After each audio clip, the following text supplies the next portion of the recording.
Good evening. I'd like to go ahead and call this meeting of the Guthrie Public Schools Board of Education to order for Monday, October 9th, 2023. Would you please call the roll? Schroeder. Here. Pearson. Here. Salee. Here. Davis. Here. Smedley. Here. Gerard. Here. Plagg. Here. Mr. President, we have a quorum. Please stand and join me in the Pledge of Allegiance.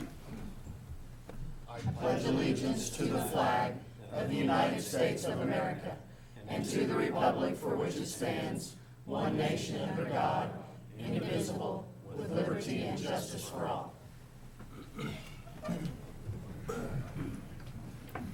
Thank you. At this time, we will observe a moment of silence.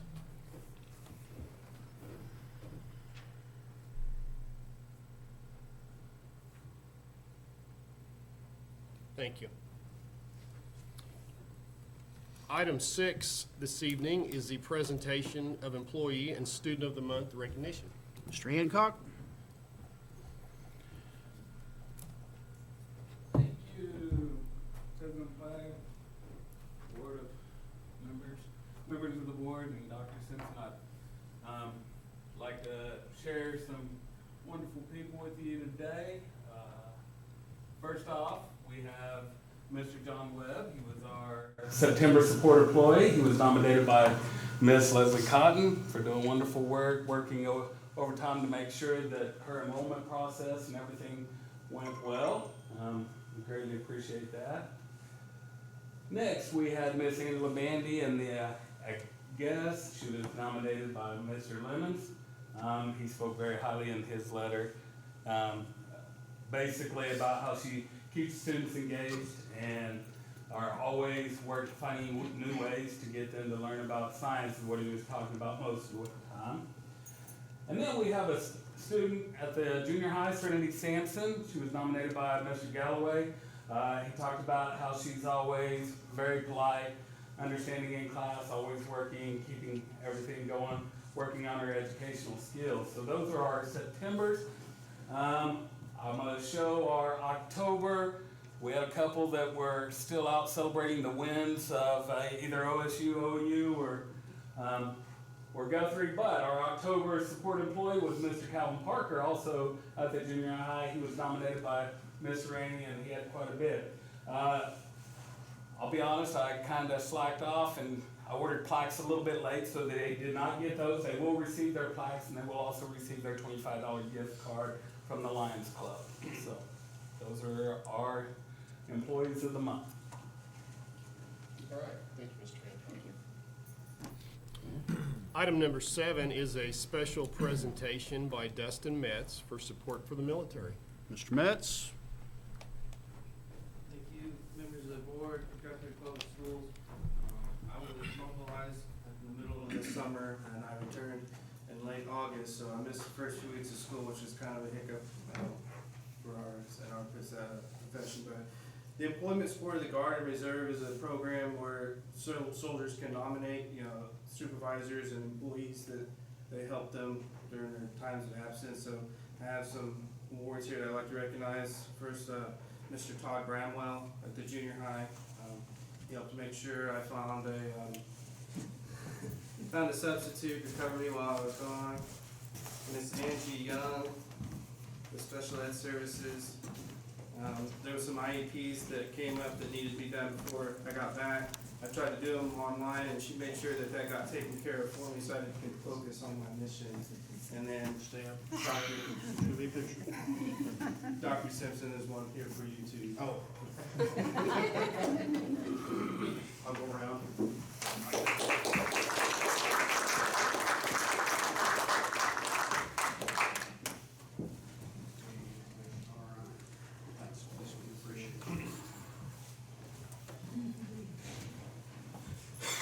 This would be a nice one to go first. You stay there. Wow, that's a close. One, And I have a pen.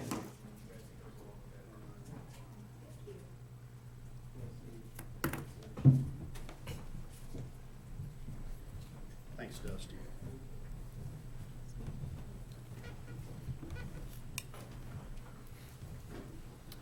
All right, thank you very much. Item number 8 is comments to the board by citizens registered to speak to the board. We have none. By board members. Item 9, superintendent's report. Thank you, Mr. Plagg. This Friday signals the end of the first 9 weeks of school, and fall break is next Thursday and Friday. Parent-teacher conferences are Tuesday the 17th and Thursday the 26th. We schedule those after the first 9 weeks so that the teachers can have the discussion with the parents about grades and how the first 9 weeks has gone. Our October 1st student count was 3,509. I think that's up 44 students from last year at that time. So we continue to grow. Last year, throughout the year, the growth continued. And so this is really about where we ended last year, barring some things at the end of the school year. And so we're pretty much where we were in, let's say, May the 10th or something like that. So that's pretty much what we expect, and we talked a lot about this at the retreat and where the district is going with residential growth and trying to be prepared for that and proactive. Friday was a special day for Blue Jay athletics. Our girls and boys cross-country teams were crowned Suburban Conference champions in the morning and the early afternoon. And then soon afterward, our softball team was crowned the regional champion, qualified for the state tournament for the 3rd straight year. And later that evening, our football team defeated Bishop McGuinness 20-0, bringing their record to 6-0. Pretty good day for the Blue Jays.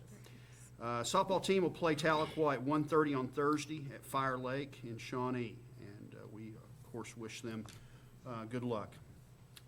Turning our attention to construction, we're anticipating the first bid package for the construction at Cotterill to be opened on October 31st. We're anticipating construction to begin in January of 2024. And it is really coming together in a pretty good fashion for us. And so we'll look forward to that and all the anticipation that comes with a bid opening. The last thing I wanted to mention is that all of our administrators are participating in a book study. It wasn't voluntary, I won't say that. But the book is What Successful People Know About Leadership by John Maxwell. And it's a pretty easy read. It's a book that I read several years ago. And we had planned to do this right after spring break in 2020. And you kind of remember what happened then. We didn't come back. And so I felt like we'd kind of put that on the shelf for a while. I felt like it was time to get back to it. So tomorrow we start at Administrative Council meeting that we always have the day after a board meeting. We'll start with a group of, I've paired staff members up that are a part of that group where they will talk about a specific chapter, and we'll go through, I think there's 9 chapters in the book, we'll go through over the Administrative Council meetings and have those discussions about growing leadership. And it's something that you guys know that I'm passionate about, but it's something also that with all of the new people we have in leadership positions, along with building on the vast experience of the others that join them, I felt like it was a great opportunity. So I wanted to share that with the board. That's my report. All right, thank you, Dr. Simpson. Item 10 this evening is the approval of the consent agenda. Mr. President, I move we approve the consent agenda. Second. There's been a motion and a second to approve the consent agenda. Any further discussion? Roll call vote, please. Schroeder, Yes. Pearson, Yes. Salee, Yes. Davis, Yes. Smedley, Yes. Gerard, Yes. Flagg, Yes. 7 ayes, 0 nays. Motion passes. Item 11 is the minutes, is approval of minutes of the regular meeting held on September 11th, 2023. Mr. President, I move to approve the minutes of the regular meeting held on September 11, 2023. Second. There's been a motion and a second to approve the minutes of the regular meeting held on September 11th, 2023.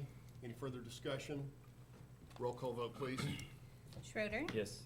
Pearson, Abstain? Salee, Yes. Davis, Yes. Smedley, Yes. Gerard, Yes. Flagg, Yes. 6 ayes and 1 abstention. Motion passes. Item 12 is our business agenda. Item A is the discussion and possible action regarding the 2023-2024 school budget.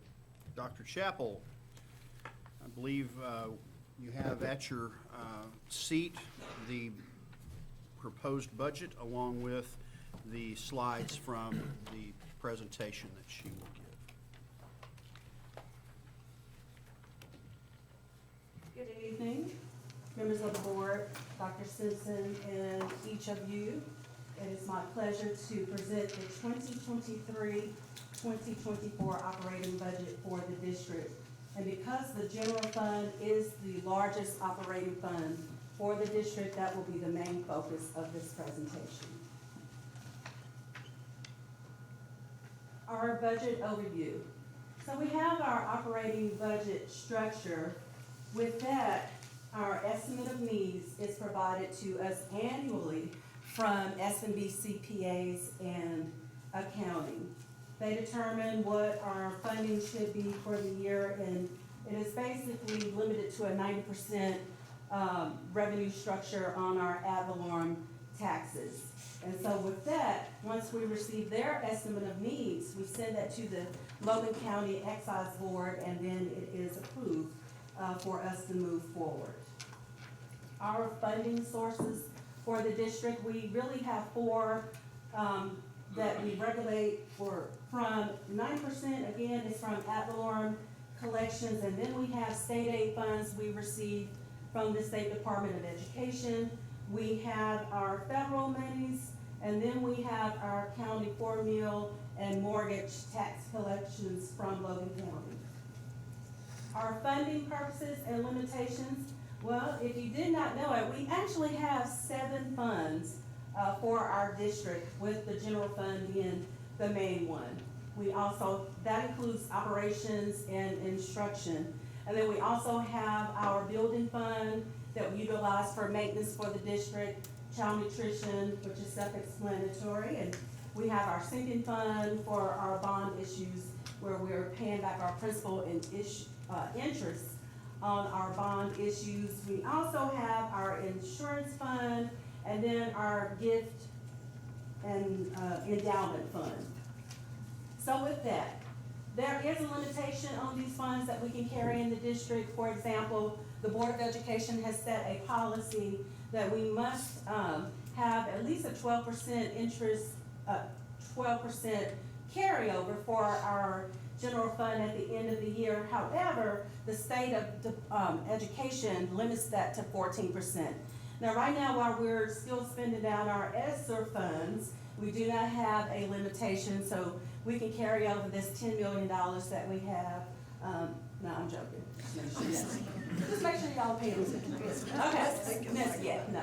So we have 1 more year to carry over our fund balance without a penalty from the State Department of Education. And once our ESSER dollars roll off FY25, that's when we have to get back into regulations. And so with that, we'll have an analysis on our fund balance carryover in our next slides. And again, I will touch building and child nutrition fund very briefly. Again, this is for the general fund for operations.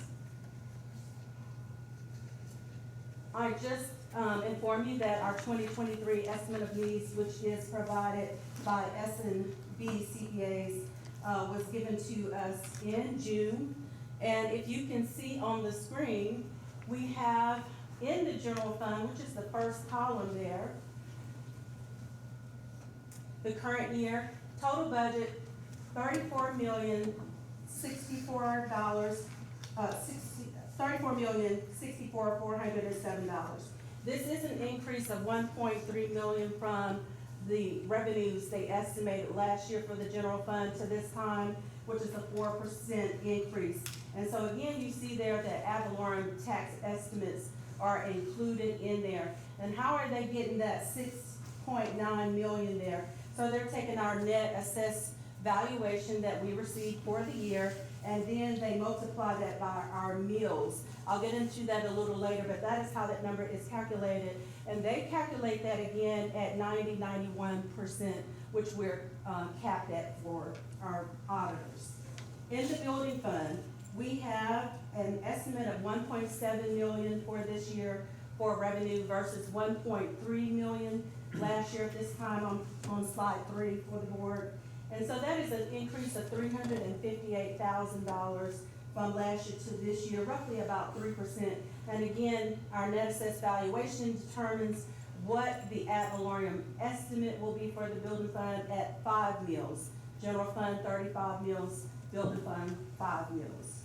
We get down to our child nutrition fund, we have a revenue estimate of 2.6 million for operations for this year. Now, last year, it was at 2.7 million, so we are down $166,000.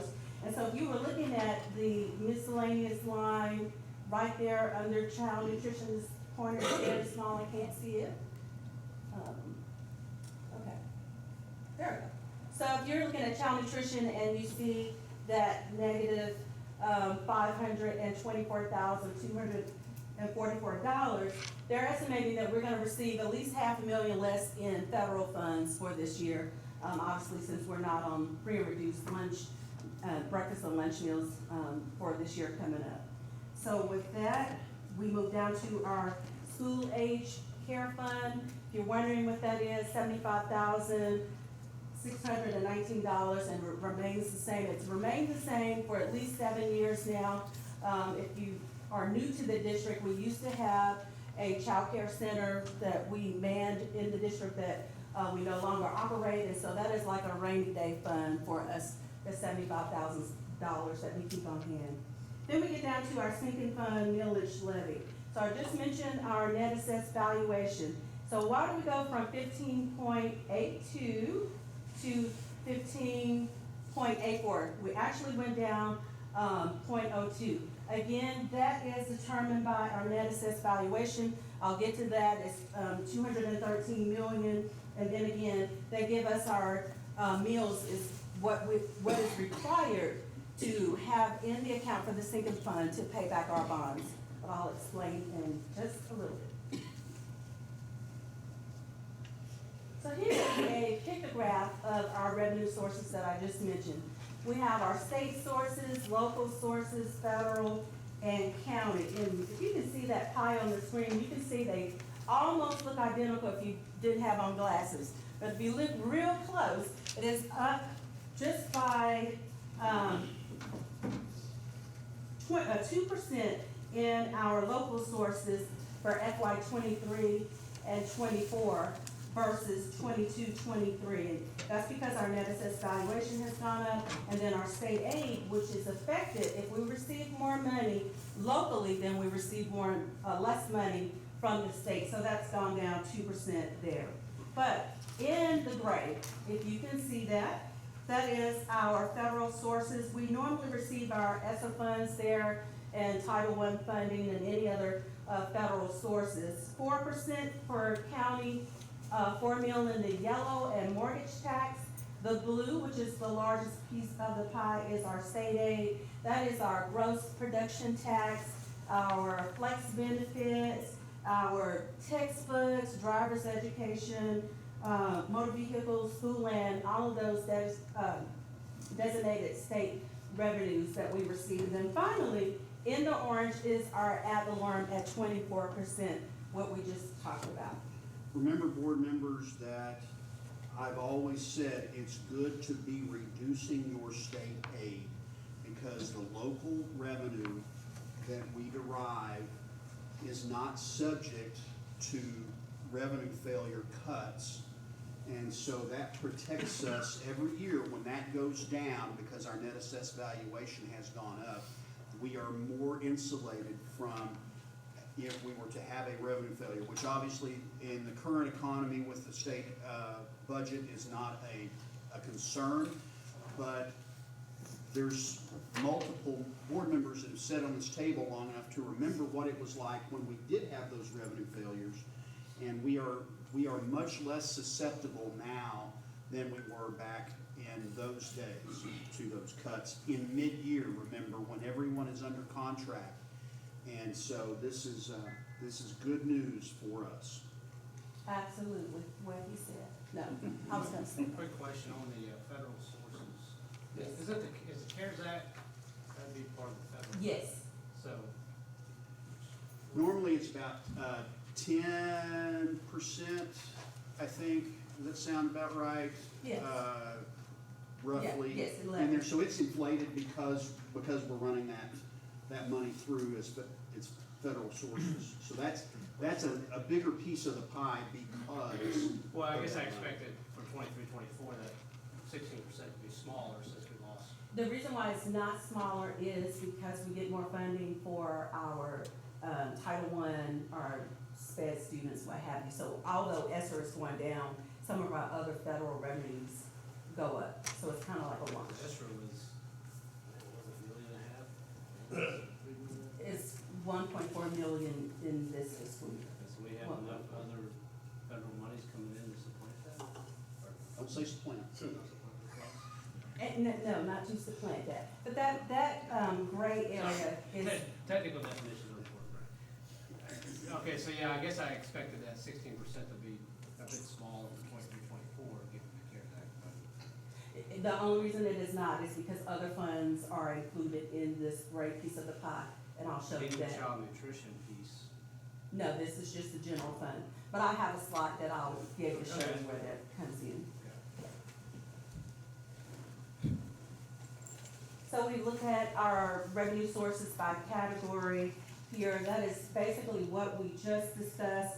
And it just shows you that on the first tier or column, that is our state sources. And so you can see that over the years that our revenues have increased. So blue is 2023 that we're estimating as far as our state sources. Orange was 2022 and gray was 2021. And so for every category of our revenue sources that we've received, we've steadily increased each year other than our federal sources. And so you can see there, Mr. Sully, that the federal sources are going down for 2023 on that slide, page 5.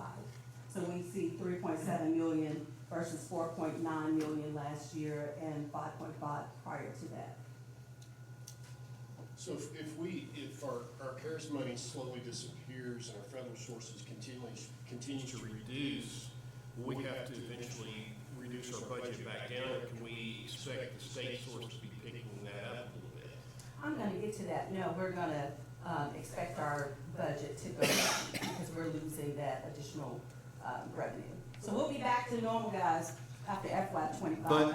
But that is why, remember, the strategy from the start with the CARES money was that we would use it on one-time things and things as much as possible that were not recurring costs, because, so that we could prepare for this as it came. Absolutely. We continue on.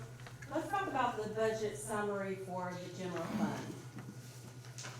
So just so you know that as of June 30th, 2023, our fund balance held a 10% balance or $3,357,000. And that's an increase from the previous June of $398,000. Now that may seem like a whole lot of money to those that, are not hands-on with the budget.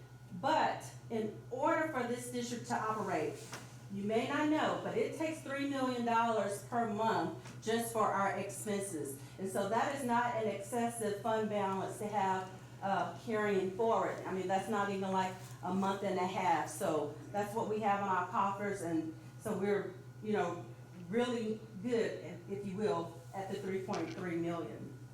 Our initial state aid that we received for FY 23-24 is $1.6 million than was actually collected in last fiscal year. And the reason why is because at midterm, we did receive our adjustment at that time, and they, took our weighted ADM, which is our weighted average daily membership, how many students we have in the classroom daily, and then each student that is in the classroom has a weight added to them. They may have weights more because they're at the high school, or less if they're at the elementary, and then it drops down even further, and they may have more weights based on their categories, if they're gifted and talented, or if they're bilingual. And so our weighted ADM did increase midterm, and then there's a new law, I was gonna get to it, but you can only take the highest of your last 2 years. We used to have the option of 3 years worth of your weighted ADM, but it's now just the last 2, and so at that time, we received our increase at midterm. Increased net assessed valuation of property in FY 23-24. So, well, at the end of 23. So we're still growing, which is very good. Dr. Simpson talks about all the time that we have many plots that are being developed down in what do we call it? South Guthrie? South Logan County. Yeah, we don't call it, yeah. So with that, we're continuing to grow, and so our net assessed valuation for the county grew an additional 9.1% in 1 year. Now that is amazing, because prior to that, we were, averaging 4-5%, and we were at 9.1 last year as well, so we did not go down. And so that is good news, because it allows us to increase our bonding capacity for our next bond issue, while our net assessed valuations remain stable. And then finally, remaining ESSER 3 funds are budgeted to maintain our district operations. We are in the final year of those monies, and again, as mentioned, we use those for one-time purchases to prevent, prepare, and respond to COVID-19, as it was when the funds were given to us. And so at this time, we have $1.4 million remaining, which of course we have earmarked to complete our final HVAC projects. We're punching the list daily as we speak to get those projects completed. Let's take a look at the net assessed valuations that we're talking about.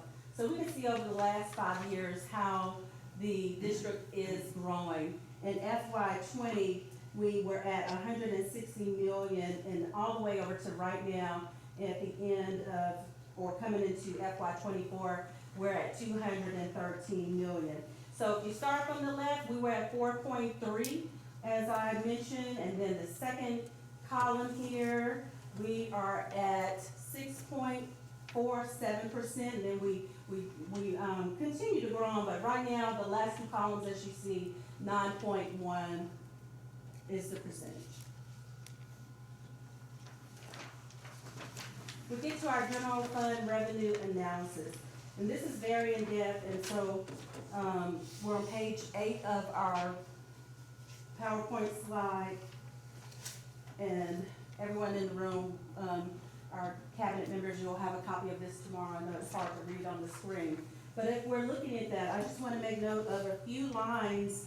The first one being our ad valorem tax levy. We can see that this is a 3-year analysis where we're giving you projected and actual for FY 22, FY 23, and what we project for FY 24. And you can see at the final line here, total local sources.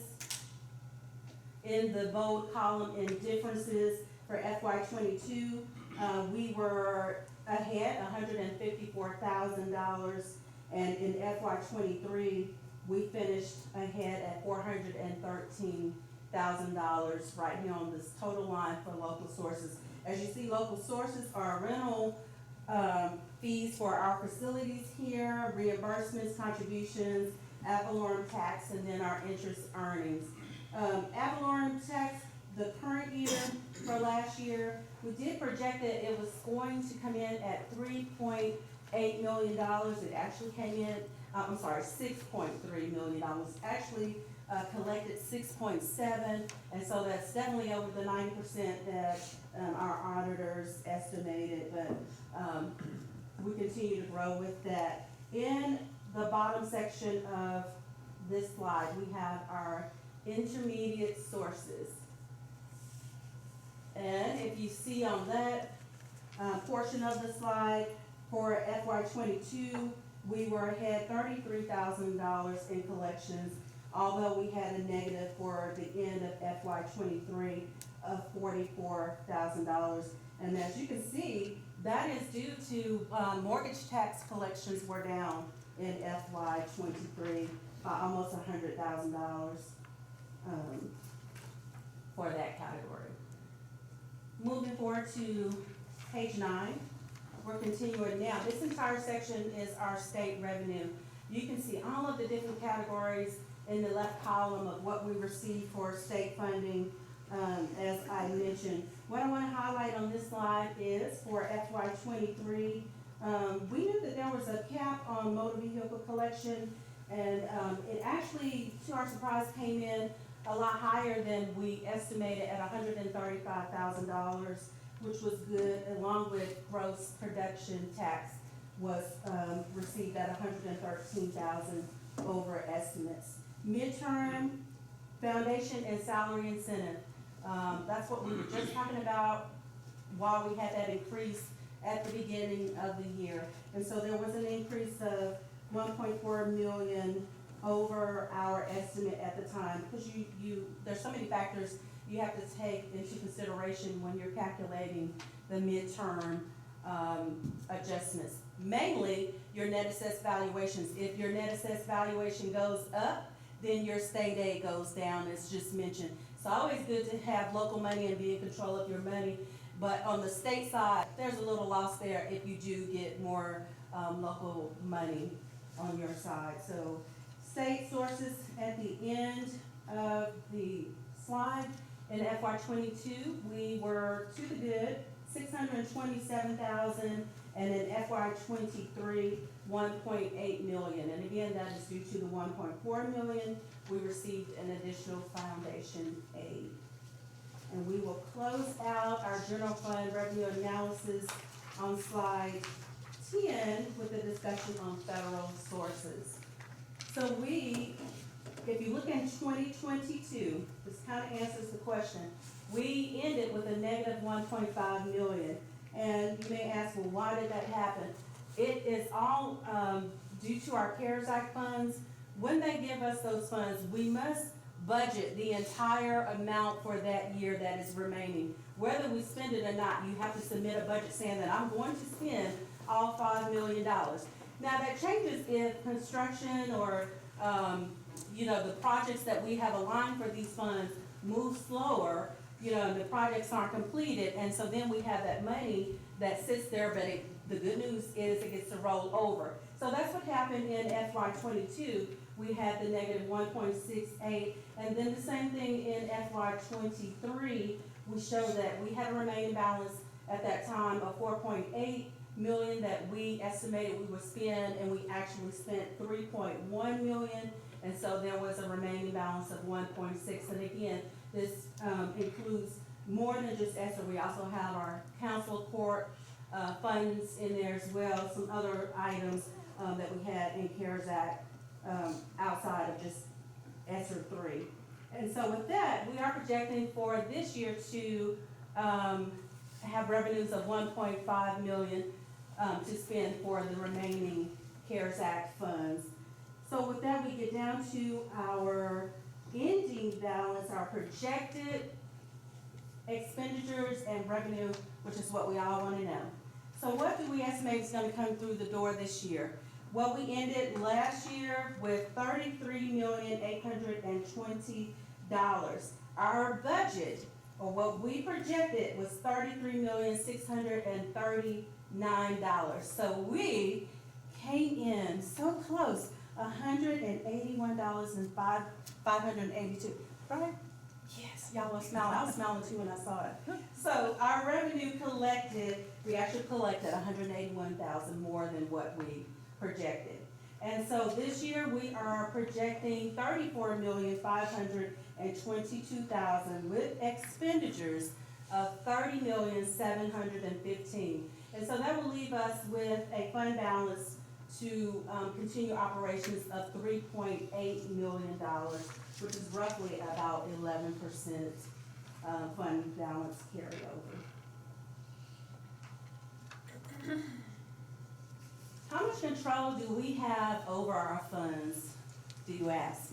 So our general funds are fixed, and we do have a little bit of discretionary funds we can spend as well. If you look in the left column, FY 22-23, in this first section of fixed costs, we actually ended with $25,862,000, and we are projecting for this year $27,426,000.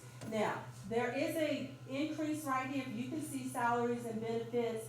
Last year, that percentage was 76%, and it has increased by 4% this year because we have included the calculations for our salaries increase for general, for teachers as well as support. So that number has increased. Other than that, all of the other categories are stagnant. We did increase in insurance. That's not a projection, that's actual on that insurance line, $681,000. So we know already, we have already increased by $136,000 in our property insurance for this year. So fixed costs, 84.9% last year, and we are estimating that it will be 89.29% going forward. And again, that is basically due to our salaries and benefits. So how much can we spend that is not fixed?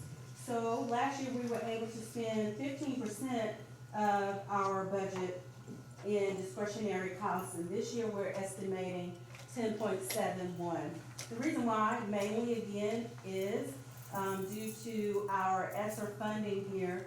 We had, and it's not just ESSER, but in that category is also custodial, technology, and other district-wide costs in that column for the 4.1 million.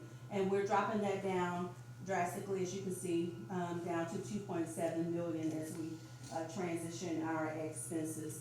Site costs, 486,000 for last year, 498,000 this year. So we have total discretionary income we had for last year was 4.6 million, and this year we're projecting 3.2. So again, total expenses last year, 30,463,000 versus 30,715,000 that is projected. Now, how do we come to that if we have salaries that have increased? I knew you would ask and wonder. Again, as the ESSER expenses lower, then we're able to increase our salary and benefits costs. So it's kind of like an offset, and that's why the expenditures remain the same, if you will. General fund expenditure analysis for 7 years, the time that I've been here. FY16, we started with 21.7 million, and FY23, we ended at $30,463,000. But between FY22 and 23, that was just a 2% increase or $500,000.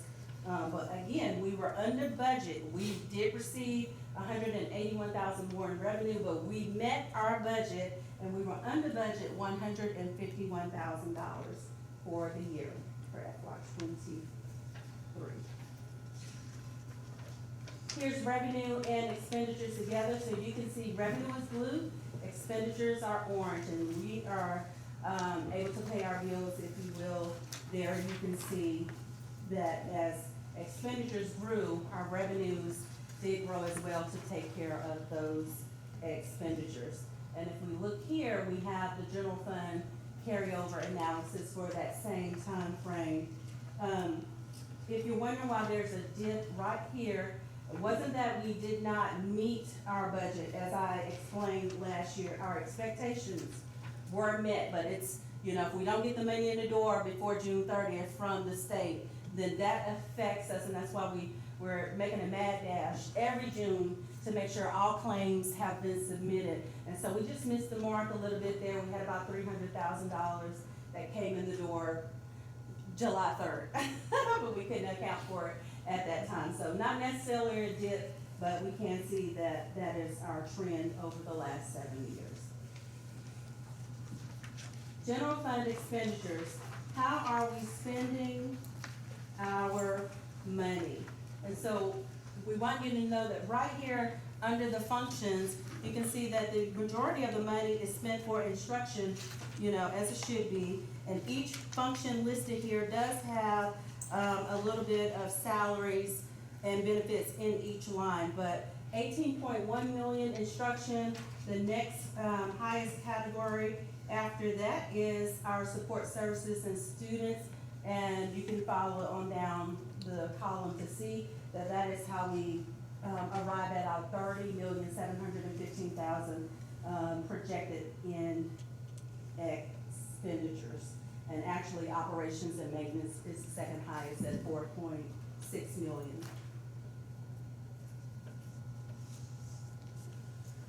Some of you like pictures, and so here's a picture. I've outlined a pie for you there in color, that same 30 million that we just looked at. Here we see instruction is 59%, and our second highest, again at 14%, is maintenance. And you can go down the line on those additional percentages. So let's talk about the building fund briefly. The building fund, again, we know is our expense fund for repairs throughout the district, and it is mainly for capital expenditures because we don't technically do those type of expenditures out of our general fund. They're out of the building fund. And so what's new this year for FY24 is we will receive Red Bud funds. This is something new to all districts, and it has come about because they're trying to equalize funding for school districts and charter schools so that they're all able to make improvements to their school buildings. And so it is calculated with a formula. It is based on your weighted ADM and a fourth of your county 4 meal from the previous year. And so we will receive those funds in February of next year, but that is something that we have accounted for the building fund. The funds are derived from proceeds from the 5 meals that we talked about with the net assessed valuation, not evaluation. And so the 5 meals fund levy is included with our prior year carryover. And so the auditors on the first slide of tonight has estimated for their ad valorem revenue that the building fund will capture $994,000, so almost $1 million in collections to operate. And so with that, FY22-23 carry forward revenue was $596,000, which is an increase of $146,000 from the previous year. And so here is your pictograph for the last 7 years on the building fund carryover. We see that we did dip down a little bit between FY19 and FY20. Again, we purchased land in FY19, and so that's why there's a dip there going into FY20. But we are rising back up, if you will. I was gonna make a joke to Cody, but we're carefully watching our building fund expenditures. And so from FY22 at $450,000, we have increased back to $596,000 on the building fund carryover. And then finally, child nutrition. 5-year analysis, you can see that the numbers dipped down over those fiscal years. There were multiple things going on, as we all know. We were out for COVID, we had a teacher walkout, we had federal, funding loss, all those good things. But the good news is in FY22, we have bounced back with our child nutrition fund carryover. We are consistent with our food service management company, and so that keeps us stable. In FY23, we did have a fund balance carryover of $882,000. Now, that looks good on the graph, but there's a catch to that, just like the general fund. You cannot carry over more than 3 months' worth of operating revenue at one time. And so therefore, we will have to watch it very carefully, and we will be happy to know that we will have to make some purchases for child nutrition so that we can operate efficiently with our equipment. With that, in closing, I'll just say that our budget is remaining steadfast and stable, and that we will continue to watch all of our operations, and we are definitely in discussions moving forward with the loss of ESSER funds for next year, not to incur any recurring expenses outside of one-time expenses, so that we remain on target. Thank you. That ends my presentation. Thank you, Dr. Chapel. Thank you. Gonna let her go without any questions? You covered it all. Okay.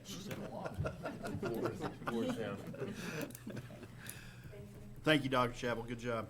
Very good job. Very good. Mr. President, I move that we approve the 2023-24 school budget. Second. There's a motion and a second to approve the 2023-2024 school budget. Any further discussion? Roll call vote, please. Schroeder, Yes. Pearson, Yes. Salee, Yes. Davis, Yes. Smedley, Yes. Gerard, Yes. Flagg, Yes. 7 ayes, 0 nays. Motion passes. Item 12B is the recommendation, consideration, and action upon agreement between the City of Guthrie and Guthrie Public Schools for information technology services. Pages 57 through 61 of your board packet. This comes from our legal firm. It was written by them. We've talked through this in committees. The city approached us to try to develop a partnership where we provide the IT services for the City of Guthrie.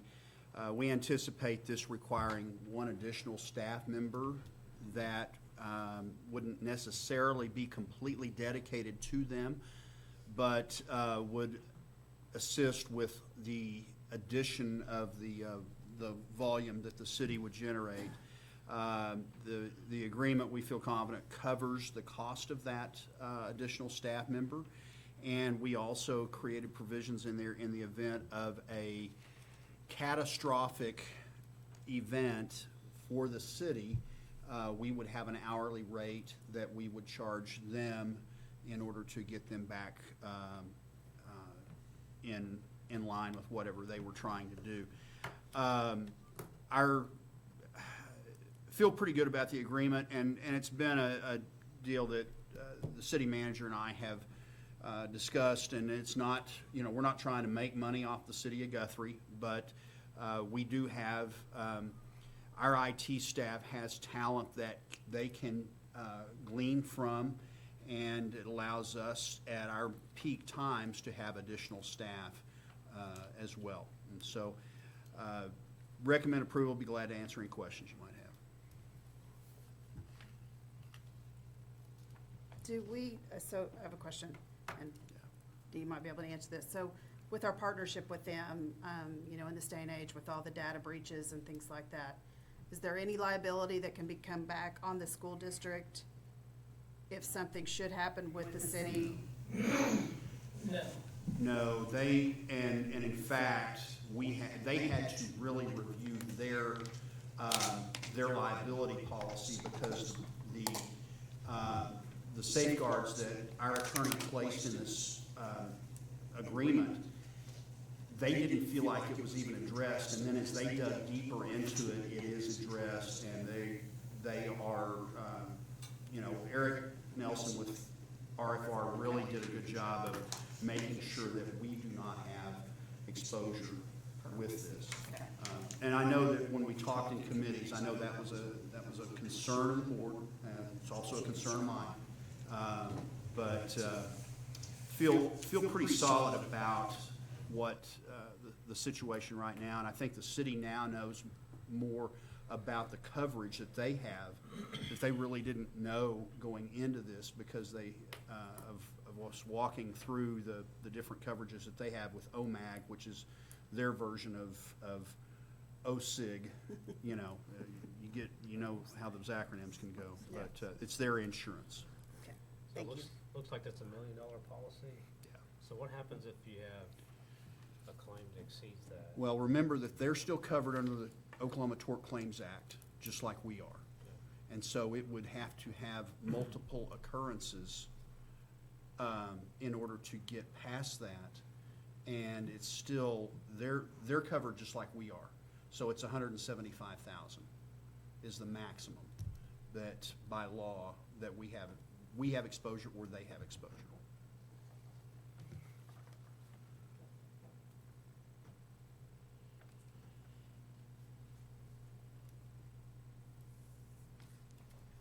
Mr. President, I make a motion that we approve the agreement between the City of Guthrie and Guthrie Public Schools for information technology services. Second. There's been a motion and a second to approve the agreement between the City of Guthrie and Guthrie Public Schools for information technology services. Any further discussion? Roll call vote, please. Schroeder, Yes. Pearson, Yes. Salee, Yes. Davis, Yes. Smedley, Yes. Gerard, Yes. Clyde, Yes. 7 ayes, 0 nays. Motion passes. Item 12C is the recommendation, consideration, and action upon agreement with ProCare Therapy to provide nursing services. This is an addendum to an existing agreement that we have with them that would provide nursing services for a student that we have to provide that for, and would recommend approval. Mr. President, I make a motion we approve the agreement with ProCare Therapy to provide nursing services. Second? There's been a motion and a second to approve the agreement with ProCare Therapy to provide nursing services. Any further discussion? Roll call vote. Schroeder, Yes. Pearson, Yes. Salee, Yes. Davis, Yes. Smedley, Yes. Gerard, Yes. Clyde, Yes. 7 ayes, 0 nays. Motion passes. Item 12D is the recommendation, consideration upon Guthrie Junior High Health Fair for 7th grade students, November 3rd, 2023. It's an item we always bring to the board for their approval. We've done this for a long time, longer than I've been here. Page 70 in your packet has the description of what all is involved with that health fair. Would recommend approval. Mr. President, I make a motion that we approve the Guthrie Junior High Health Fair for the 7th grade students on November 3rd, 2023. Second. There's been a motion and a second to approve the Guthrie Junior High Health Fair for 7th grade students on November 3rd, 2023. Any further discussion? Roll call vote, please. Schroeder, Yes. Pearson, Yes. Salee, Yes. Davis, Yes. Smedley, Yes. Gerard, Yes. Clyde, Yes. 7 ayes, 0 nays. Motion passes. Item 12E is the discussion and possible board action to approve the 2024 school election resolution. It's that time of year where we have to bring this to the board and the resolution for you guys to authorize to call for an election for. This year it is seats 7 and 1 that are up for election. Mr. President, I make a motion that we approve the 2024 school election resolution. Second. There's been a motion and a second to approve the 2024 school board election resolution. Any further discussion? Roll call vote, please. Schroeder, Yes. Pearson, Yes. Salee, Yes. Davis, Yes. Smedley, Yes. Gerard, Yes. Clyde, Yes. 7 ayes, 0 nays. Motion passes. Item 12F is the recommendation, consideration, and action upon District Policy F33, reporting students under the influence of or possession alcoholic beverages or controlled dangerous substances. Page 73 of your packet has the red line version of the changes that we are requesting. It was determined that this policy was not in line and congruent with the handbooks that we have approved for the buildings. And so we want to make this change. We have been following the handbook, but a upon further review, this was determined to need that update as well.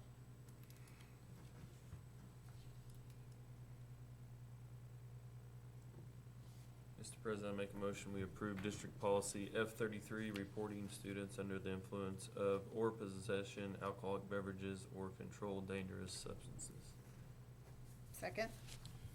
There's a motion and a second to approve district policy F33, reporting students under the influence of or possession alcoholic beverages or controlled dangerous substances.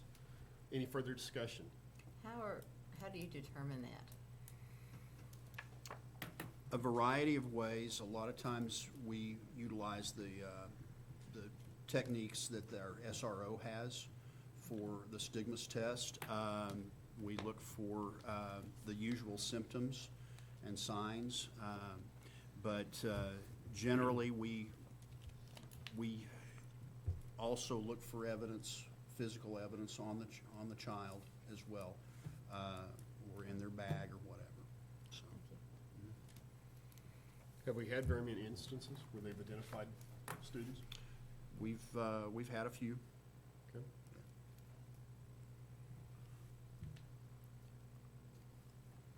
Roll call vote, please. Schroeder, Yes. Pearson, Yes. Salee, Yes. Davis, Yes. Smedley, Yes. Gerard, Yes. Plague, Yes. 7 ayes, 0 nays. And Motion. I'm sorry, I forgot also, and we've utilized a drug dog too. Forgot to mention that. Motion passes. Item 12G is the discussion and possible action to authorize the superintendent to submit opioid abatement grant application.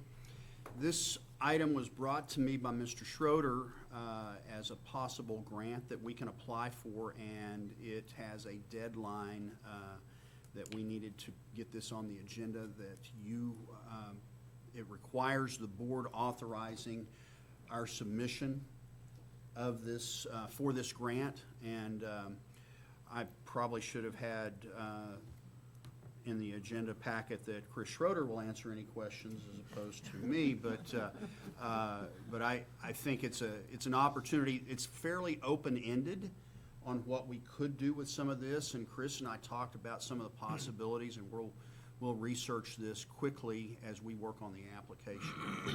Chris, is there anything? No, I mean, the states did several settlements with these opioid companies throughout the years, and this is a revenue source that, like I said, I think is pretty open-ended for local governments, but it'll be through, for about 12 years is how long they're gonna disperse it yearly, so, like I said, maybe we can find a spot for it, hopefully. So give us kind of ideas what we'd use it for. It's open-ended, it's for the prevention, deterrence, anything for drug abuse, opioid abuse.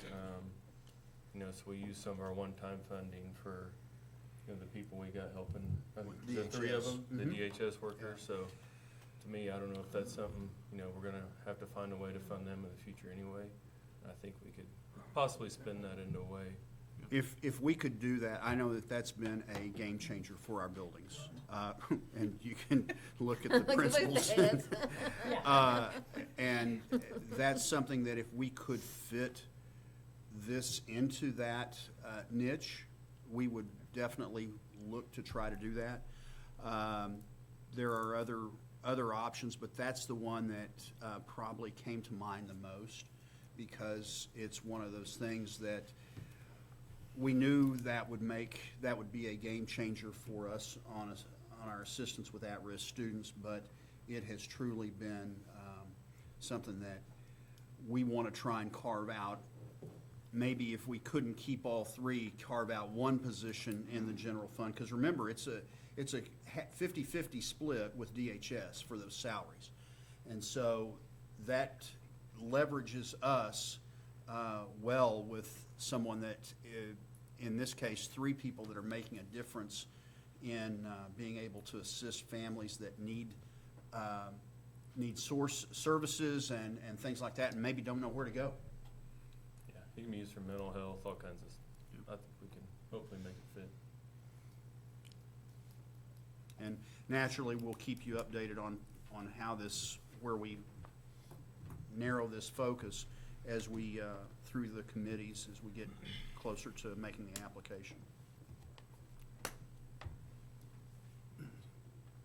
Mr. President, I make a motion that we authorize the superintendent to submit opioid abatement grant application. Second. There's been a motion and a second to authorize the superintendent to submit opioid abatement grant application. Further discussion? Roll call vote, please. Schroeder, Yes. Pearson, Yes. Salee, Yes. Davis, Yes. Smedley, Yes. Gerard, Yes. Clag, Yes. 7 ayes, 0 nays. Motion passes. Item 13 is the proposed executive session for the purpose of discussing employment of personnel, FMLA request, resignation, separation from employment, and transfer of position request, all set out on the personnel reports. Discussion of extra duty assignments for 2023-2024, discussing the purchase or appraisal of real property, disclosure of which information would violate the confidentiality requirements of state and or federal law, all pursuant to 25 Oklahoma statute, section 307, B1, 3, and 7. Is there a vote? Or is there a motion? So moved. Second. Roll call vote, please. Schroeder, Yes. Pearson, Yes. Salee, Yes. Davis, Yes. Smedley, Yes. Gerard, Yes. Clag, Yes. 7 ayes, 0 nays. Motion passes. Okay, only items in agenda number 13 were discussed in executive session and no votes were taken. This shall constitute the executive session minutes. Item 14 is approval of the personnel reports. Mr. President, I make a motion, we approve the personnel reports. Second. There's a motion and a second to approve the personnel reports. Roll call vote, please. Schroeder, Yes. Pearson, Yes. Salee, Yes. Davis, Yes. Smedley, Yes. Gerard, Yes. Clag, Yes. 7 ayes, 0 nays. Motion passes. Item 15 is action upon recommendation of extra duty assignments as listed for 2023-2024. Mr. President, I move that we approve the extra duty assignments as listed for 2023-2024. Second. There's been a motion and a second to approve the extra duty assignments for 2023-2024. Roll call vote, please. Schroeder, Yes. Pearson, Yes. Salee, Yes. Davis, Yes. Smedley, Yes. Gerard, Yes. Clag, Yes. 7 ayes, 0 nays. Motion passes. Item 16 is the recommendation, consideration, and action to accept any resignations offered since the posting of the agenda. We have none? Item 17 is discussion and possible action on new business not known about or could not have been reasonably foreseen at the time of the agenda posting. We have none? Item 18 is adjournment. Mr. President, I make a motion that we adjourn. Second. There's a motion and a second to adjourn this meeting. Roll call vote, please. Schroeder, Yes. Pearson, Yes. Salee, Yes. Davis, Yes. Smedley, Yes. Gerard, Yes. Clag, Yes. 7 ayes, 0 nays. Motion passes. This meeting is adjourned.